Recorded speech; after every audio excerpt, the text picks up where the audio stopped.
Le conservatoire étant maintenant de la compétence de la communauté de communes, tous les agents de la ville travaillant dans ces structures ont été transférés. Or, certains professeurs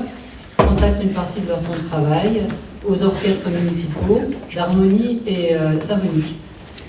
La convention établie pour une durée de 1 an renouvelable propose de mettre ces professeurs à disposition de la ville de Saint-Dié-des-Vosges pour le temps passé à la pratique musicale, dans les orchestres ou à l'encadrement des élèves, comme chef de pupitre par exemple, ou alors pour le travail tout simplement de l'orchestre. Ils sont alors sous la responsabilité hiérarchique du directeur général des services de la ville de Saint-Dié-des-Vosges. Par accord entre les parties, les matériels, notamment les instruments de musique, du conservatoire Olivier Douchin, est mis à disposition des orchestres, bien entendu. Il est convenu que les œuvres effectuées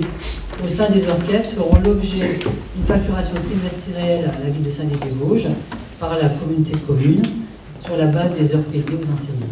Donc il est demandé au conseil municipal d'autoriser le maire ou son représentant à signer la convention et à intervenir avec la communauté de communes de Saint-Dié-des-Vosges. Je vous remercie, Madame l'adjointe au maire.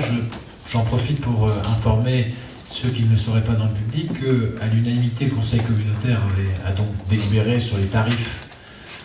pratiqués par ce conservatoire Olivier Douchin, donc l'ancien CEMOD, sauf que ça n'est plus la même structure puisqu'il a 2 sites, hein, l'ancienne école de musique de Fraise-Plainfin et l'ancienne école de musique de Saint-Dié-des-Vosges, et que nous avons décidé donc de modifier la grille tarifaire de sorte que pour les habitants de la ville de Saint-Dié-des-Vosges, il y a une toute petite augmentation pour la lettre A, une baisse assez forte pour la lettre B, et des tarifs stables pour la lettre C. Et s'agissant des élèves de la communauté de communes, la baisse, par exemple, pour la lettre A, enfin ce qui correspond à la lettre A, est de plus de moitié, donc on passe sur des tarifs significativement plus bas. Quand on regarde les inscriptions, aujourd'hui on n'est pas à la fin, on n'a pas un point très précis sur les inscriptions, on voit que par rapport à un effectif de l'an dernier, si on ajoute Fraise, Plainfin à Saint-Dié, où on avait 401 élèves, il y a eu une perte d'élèves pour le moment, hein, mais les inscriptions ne sont pas terminées. On est à 382, donc sur un effectif qui est à peu près stable, avec des évolutions quand même assez nettes, une augmentation assez nette des élèves venant des 8 autres communes de la communauté de communes, pour les inscriptions à la ville de Saint-Dié-des-Vosges, puisque 24 élèves supplémentaires de la communauté de communes, des 8 communes de la Comcom, se sont inscrits à Saint-Dié-des-Vosges, ce qui est le signe que les tarifs attractifs, eh bien, ça amène des élèves en plus, avec par exemple à Saucy-sur-Meurthe, 6 élèves supplémentaires venant de Saucy-sur-Meurthe inscrits à Saint-Dié. En revanche, puisque c'est le choix que nous avons fait, en revanche, les élèves extérieurs, c'est-à-dire ceux qui habitent des communes extérieures à la communauté de communes telle qu'elle existe aujourd'hui, payent désormais le prix coûtant. Car il faut savoir que jusqu'à présent, les habitants de Saint-Dié-des-Vosges payaient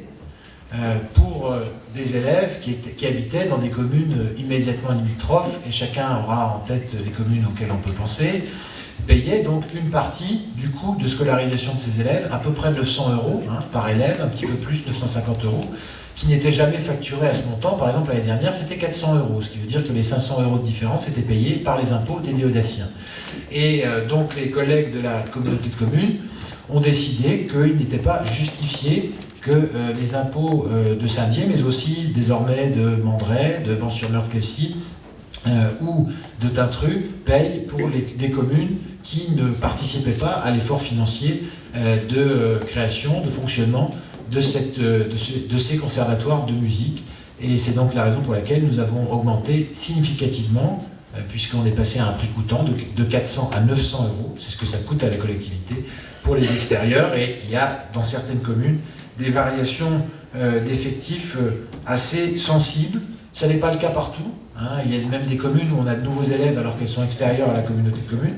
mais c'est le cas par exemple dans une commune comme Ban-de-Laveline où on est passé de 5 élèves à 1 élève, par exemple, avec cette nouvelle tarification, ou à la Voivre où on est passé de 2 élèves à aucun élève, par exemple. Dans d'autres communes, il n'y a pas de variation, comme à Némont-les-Fosses, par exemple, ou à Sainte-Marguerite, les volumes sont exactement les mêmes, ce qui prouve que les tarifs ne sont pas dissuasifs, qu'on veut bien le dire. Voilà ce que je voulais dire en quelques mots sur ces tarifs qui sont désormais la logique même.